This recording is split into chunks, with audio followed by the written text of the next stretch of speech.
আমার বন্ধুরে, আমার বাইরে এইবার পাদ্রী মানুষ যখন ডাক দিয়ে বললেন, ভাই আমি তিনটা প্রশ্ন করবার চাই, এই তিনটা প্রশ্নের জবাব দিতে পারো ভাই, আমি তোমার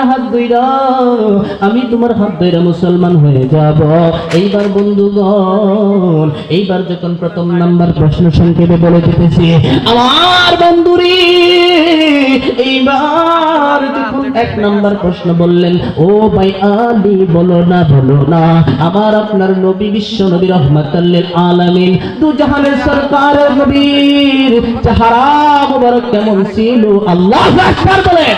এক নাম্বার প্রশ্ন করলেন, চেহারা মুবারক কত সুন্দর ছিল বলো না। এইবার হযরত আলী কাঁদে চোখের পরে গড়তে পারে।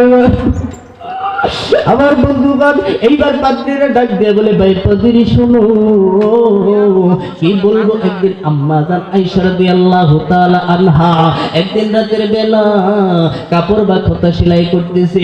ইন দা মিন টাইমে আমার বন্ধুরে, ইন দা মিন টাইমে হাত থেকে সুইটা পড়ে গেল। সাথে সাথে যখন সুই পড়ে গেছে, বাতিটাও নিভে গেছে, এখন আর খোঁজার কোনো সিস্টেম নাই।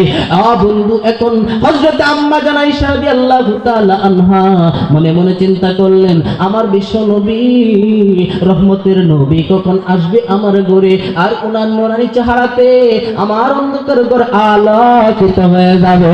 সুবহানাল্লাহ, সুবহানাল্লাহ, আওয়াজে জোরে বলেন সুবহানাল্লাহ, আরো জোরে সুবহানাল্লাহ। বন্ধু, কথা লম্বা নয়, আম্মা জান আয়েশা রাদিয়াল্লাহু তাআলা অপেক্ষা করতেছেন। নবীজি যখন ঘরে ঢুকলেন, ঢোকার সঙ্গে সঙ্গে আম্মা জান আয়েশা রাদিয়াল্লাহু তাআলা হারানো সুইটা খুঁজে পেয়েছে।